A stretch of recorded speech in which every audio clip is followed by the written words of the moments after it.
জয় মা তারা। আমি কিছুদিন আগে রুদ্রাক্ষের কি গুণাগুণ, রুদ্রাক্ষ কোন রুদ্রাক্ষ ধারণ করলে কোন গ্রহের কাজ করে এই নিয়ে ভিডিও করেছিলাম। রুদ্রাক্ষের কি গুণাগুণ এবং কোন রুদ্রাক্ষ কোন গ্রহের কাজ করে সেটা বলেছিলাম। আজ বলবো রুদ্রাক্ষের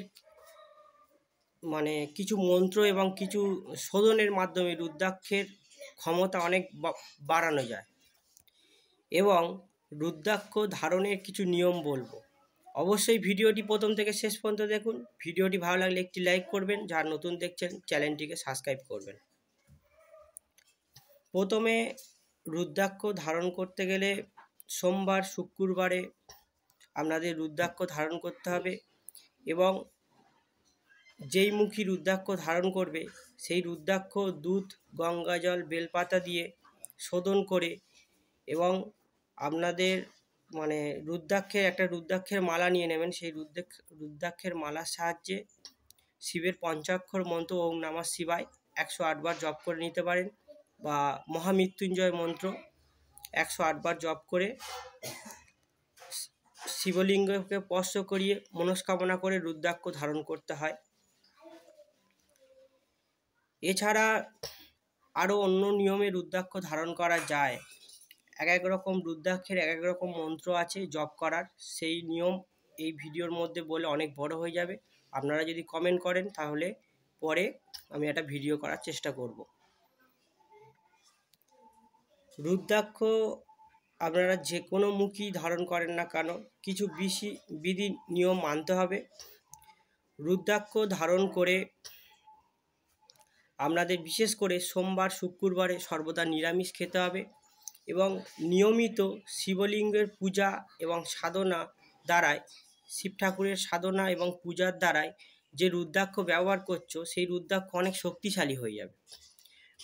যে কোনো মুখী রুদ্রাক্ষ ধারণ করা যাক না কেন, যেহেতু দেবাদিদেব মহাদেবের একটা প্রিয় বস্তু এই রুদ্রাক্ষ, তাই রুদ্রাক্ষ যারা ধারণ করে অনেক পাওয়ারফুলভাবে কাজ পেতে চাইছেন তারা অবশ্যই সোম শুক্রবারে নিরামিষ খাবেন এবং নিয়মিত শিবলিঙ্গের অভিষেক এবং পূজা পার্বণ এবং মন্ত্র জপ নিয়মিত চালিয়ে যেতে হবে। তাহলে রুদ্রাক্ষের যে ক্ষমতা অনেক গুণ বৃদ্ধি পাবে এবং রুদ্রাক্ষ সর্বদা শুভ প্রভাবভাবে কাজ করবে। এছাড়া রুদ্রাক্ষ ব্যবহার করে আপনারা যখন রাতে শয়ন করবেন রুদ্রাক্ষ খুলে রাখবেন এবং সকালে স্নান সেরে আবার পুনরায় রুদ্রাক্ষ ধারণ করতে হয়। এটা হচ্ছে নিয়ম, কারণ রুদ্রাক্ষকে সর্বদা সম্মান করতে হবে এবং রুদ্রাক্ষের পবিত্রতা বজায় রাখতে হবে। রুদ্রাক্ষ পরে কোনো দিন মাছ মাংস এগুলো তো অতটা খাওয়া যায় না, নিষেধ আছে। তাছাড়া রাতে শয়নকালে রুদ্রাক্ষ খুলে রাখতে হবে এবং কোনো খারাপ যেমন অ্যালকোহল জাতীয় কোনো কিছু খাওয়ার সময় রুদ্রাক্ষ খুলে রাখতে হয়। এছাড়া রুদ্রাক্ষের পবিত্রতা সর্বদা বজায় রাখতে হবে। রুদ্রাক্ষ ধারণ করে মাছ মাংস এবং আপনাদের কোনো রকম অ্যালকোহল জাতীয় বা নেশা জিনিস খাওয়া যাবে না রুদ্রাক্ষ ধারণ করে। এবং আপনারা যখন বিছানায় ঘুমাচ্ছেন অনেক কারণে বিছানা অশুদ্ধ হয়ে যায় এবং বাসি হয়ে যায়, তাই রুদ্রাক্ষ যেহেতু পবিত্র জিনিস, রুদ্রাক্ষ পরে রাতে শয়ন করা যাবে না।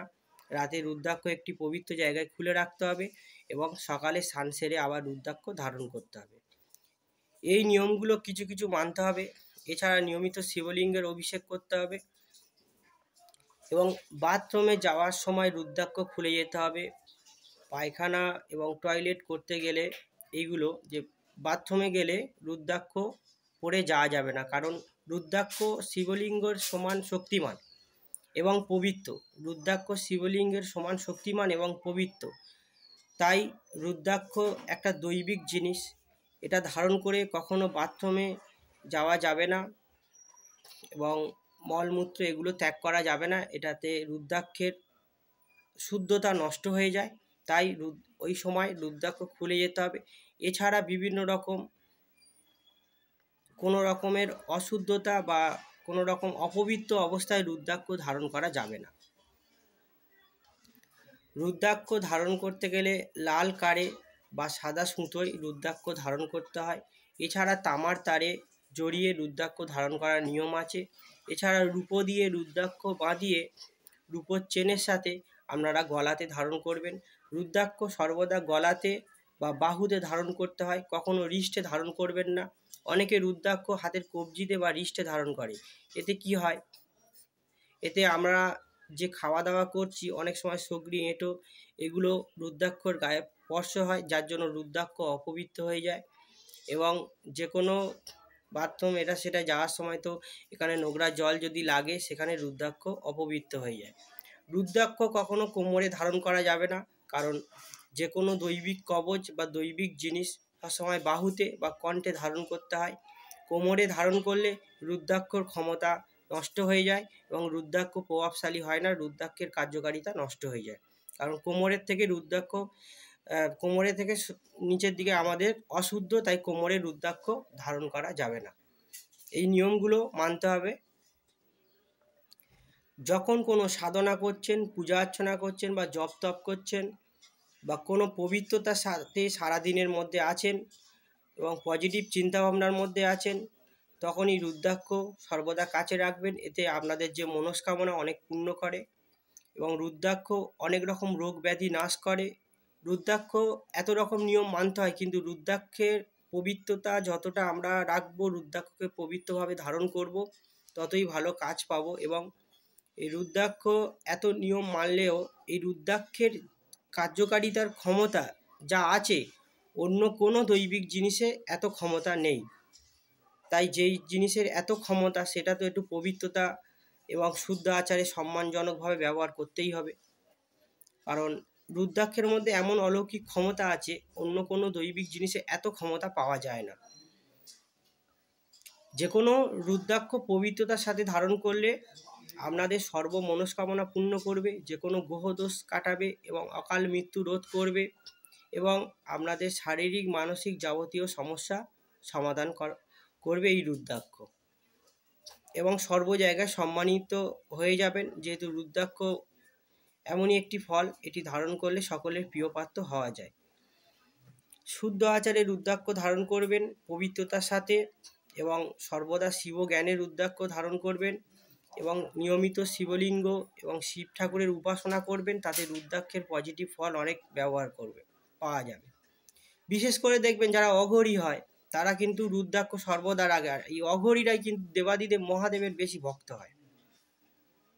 যারা অঘরী হয় এবং যারা যোগী হিমালয়ে চলে গেছে, হিমালয়ে যে যোগী এবং যে অঘরী যারা মানে সেই সব সাধক, মানে কি উচ্চ কোটির সাধক, উচ্চ মানের সাধক, তারা কিন্তু সর্বদা রুদ্রাক্ষ ধারণ করে তাদের মনস্কামনা পূর্ণ করার জন্য।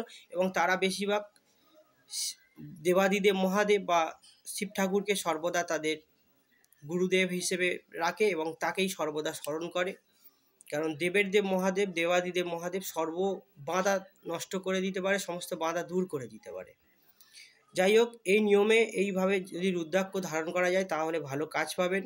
যদি ভিডিওটি ভালো লাগে একটি লাইক করবেন, যারা নতুন দেখছেন চ্যানেলটিকে সাবস্ক্রাইব করবেন, বন্ধুবান্ধব আত্মীয় স্বজনকে শেয়ার করবেন। আমি অনেক পরিস্থিতির মধ্যে আপনাদের ভিডিও করার চেষ্টা করি, শুধু আপনাদের যাতে উপকারে আসে, আপনারা উপকার পান, আমার চ্যানেলে সাবস্ক্রাইব বাড়বে এবং আমার সাথে যাতে সবাই থাকতে পারে এবং এই চ্যানেলটা অনেক দূর এগিয়ে নিয়ে যাওয়া যায়, তাই নিয়মিত ভিডিও ছাড়ি এবং যেটা গুরুমুখী বিদ্যা সেগুলোই দিই। তো ভিডিওটি দেখার জন্য আপনাদেরকে অসংখ্য ধন্যবাদ।